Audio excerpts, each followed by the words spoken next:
Ya, Jagongan Sargede ini dilanjut lagi nih, masih membahas mengenai pengalian PKMS dan ke BPJS. Kang Rudi badhe.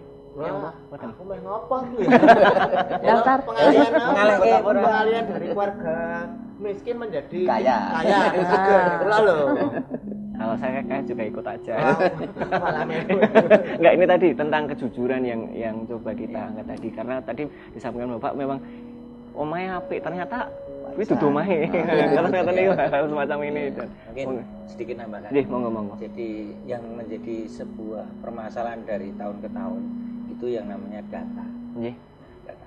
Sebenarnya kita pengen data itu terintegrasi. Jadi di pemerintah kota itu punya satu data, Satu link artinya nanti semuanya bisa pakai. Begitu butuh data kemiskinan, sudah itu datanya ada di semuanya, mungkin masalah kesehatan, sekolah dan sebagainya. Karena data itu kan yang menggunakan tidak hanya BPJS. Nah, kita sebenarnya sudah mendorong itu.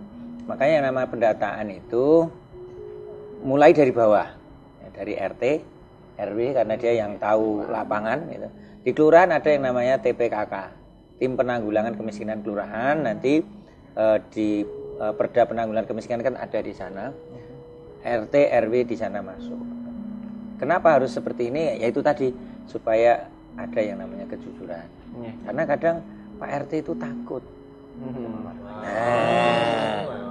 Jadi surat miskin. Ya pokoknya minta surat miskin. Nah, sementara ketika di survei ternyata tidak masuk. Maka saya sering mendorong bahwa surveyor yang mensurvei itu adalah tim independen, sehingga netral, tidak ada beban. Oke lah, nanti dari RT bisa mengajukan data yang mungkin agak banyak gitu.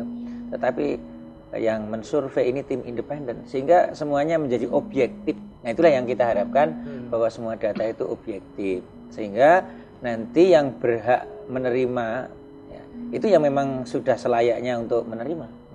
Jangan sampai yang tidak layak menerima tetapi menerima. Jadi makanya perlulah pendataan. Maka nanti kalau sudah dialihkan ke BPJS, yang silver itu kan sebenarnya ada di data. Ini keluarga ini mampu enggak bayar? Kalau mampu ya berarti sudah ini selesai. Mampu gitu ya. Nah yang belum mampu itulah nanti yang akan kita carikan solusi. Jadi solusinya itu tidak semua yang silver itu kita carikan solusi untuk dibayarkan, enggak.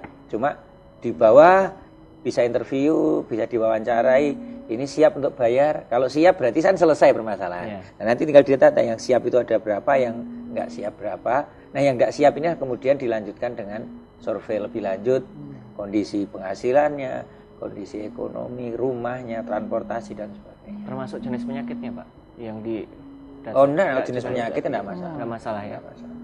Oke. Baik, wonten telepon malih ditampi nggih. Selamat malam. Halo, selamat malam. Selamat malam. Iya, dengan Bapak siapa, Pak? Ya, Bapak Kumadi Jajar. Iya, Pak Kurnadi Jajar, monggo, Pak. Mau melanjutkan itu tadi, Pak. Kriteria dari miskin itu kan apa dilihat dari tempat rumahnya, kalau tembok, kalau keramik dan sebagainya.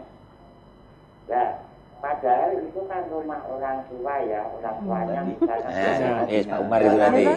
Anak-anaknya kan belum tentu kaya. Nah, apakah itu juga masuk kriteria miskin? Kan yang mensurvei itu kadang-kadang kan bukan orang kampung situ lah, jadi kan kita tidak tahu. Mereka tidak tahu. Oke. Ngaten, Pak. Nggih. Gitu aja Pak, karena dia ini terus memang ada pun. Moga sinten ingkang badhe jawab menika. Ya, terima kasih. Jadi di dalam survei itu kan sebenarnya bisa menyampaikan apa saja kondisi. Misalnya rumah kondisi ini realnya. Bukan rumah saya, ini warisan, bisa disampaikan. Kan semuanya ada catatannya. Nah, nanti kesimpulan itu kan berdasarkan catatan-catatan itu. Ya, misalnya rumah ini bukan rumahnya, atau memang sebenarnya dia tidak punya rumah, rumahnya warisan, kan begitu. Walaupun rumahnya bagus, kalau bukan rumahnya kan sama saja sebenarnya dia belum punya tempat tinggal. Makanya pentingnya nanti memberikan informasi yang sedetail-detailnya pada saat survei, itulah yang penting.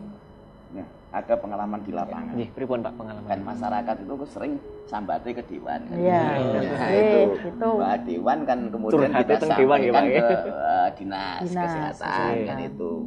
Nah, bahwa orang itu mengaku miskin datanya begini-begini, tapi kemudian dari dinas itu survei ke lapangan. Nah, melihat kondisi rumah itu ternyata rumahnya bagus misalnya, ya agak bagus lah dia tidak pas kalau itu masuk ke keluarga miskin kan begitu.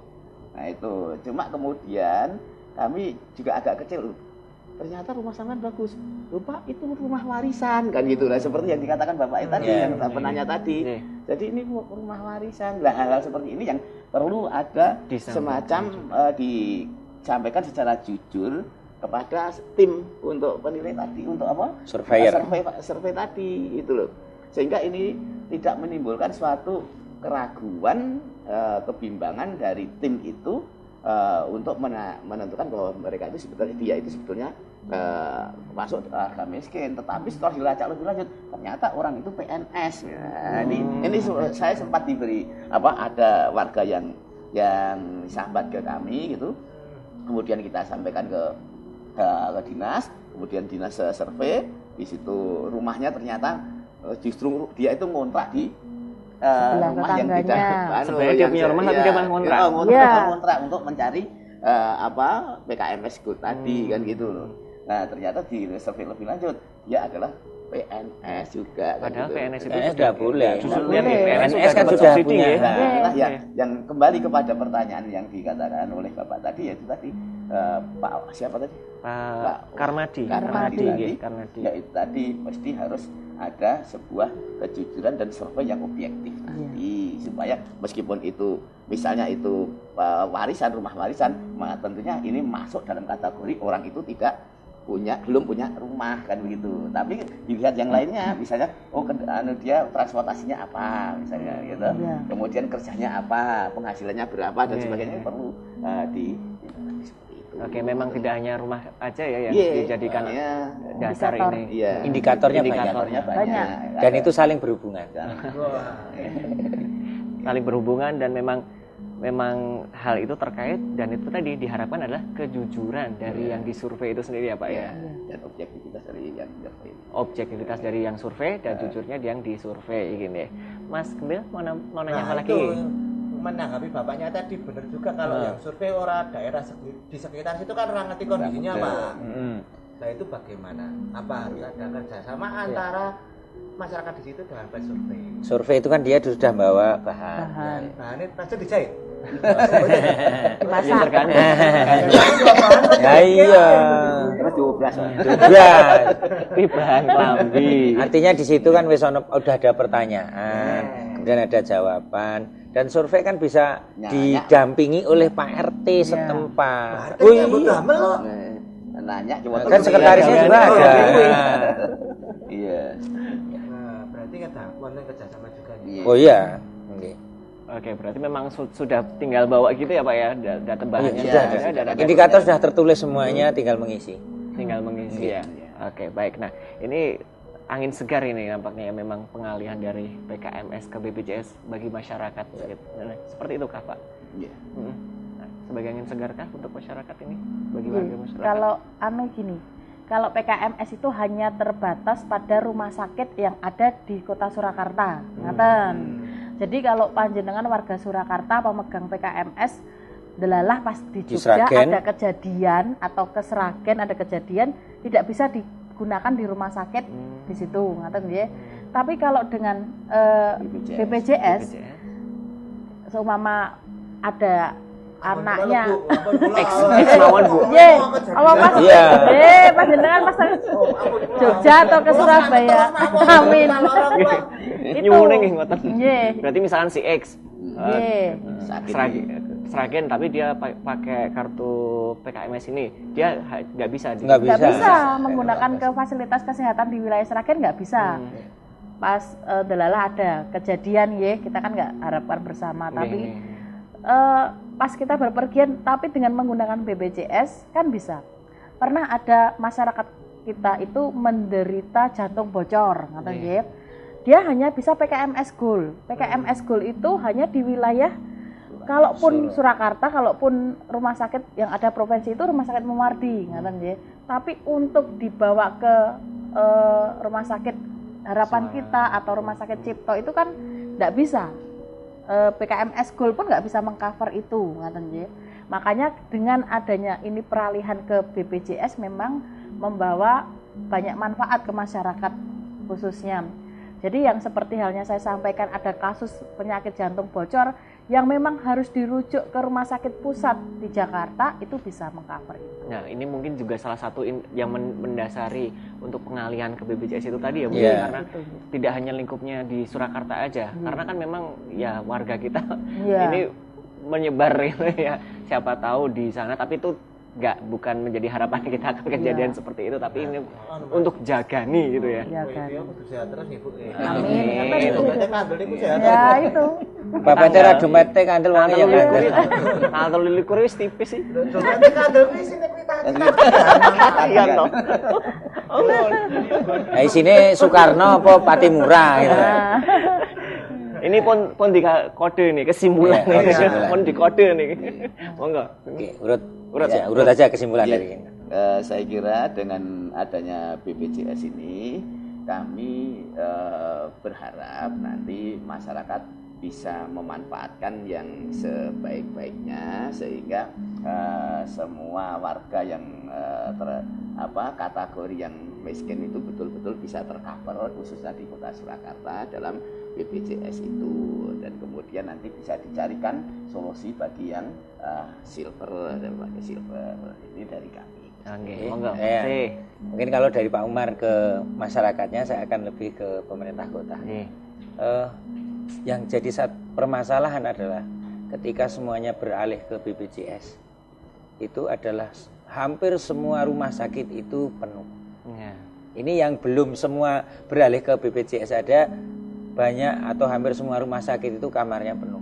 Maka ke depan kami mengharap bagaimana pemerintah kota itu memberikan sebuah solusi bekerja sama dengan seluruh rumah sakit yang ada di Surakarta, baik yang negeri maupun swasta. Jangan sampai nanti ke depan ada pemegang kartu BPJS itu yang masuk rumah sakit tidak bisa dengan alasan kamarnya habis. Nah, ini kan jadi Bu Reni, monggo.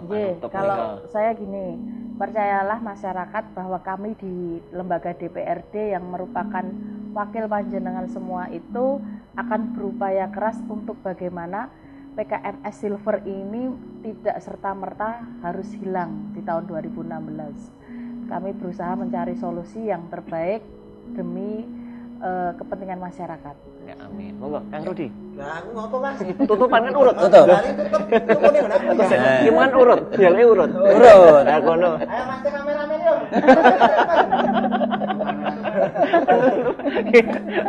ini terima kasih banyak untuk Pak Umar Hasim, juga Pak Asis Sunyoto Putra dan Ibu Reni Widiawati yang terima kasih sudah hadir di sini dan berbagi ilmunya, dan ini memberi pengertian kepada masyarakat juga bahwa ini penting dan sedang diperjuangkan untuk masyarakat tentunya, dan mudah-mudahan doa Akbar sih semuanya sehat ya Bu ya. Semuanya sehat, tapi ini adalah untuk jaga-jaga saja. Baik, matur nuwun sudah rawuh di TA TV dan pemirsa TA TV dimanapun Anda berada. Demikian Jagongan Sargedi edisi kali ini. Terima kasih banyak atas segala perhatian. Saya Akbar dan rekan saya Mas Rudi Gembil.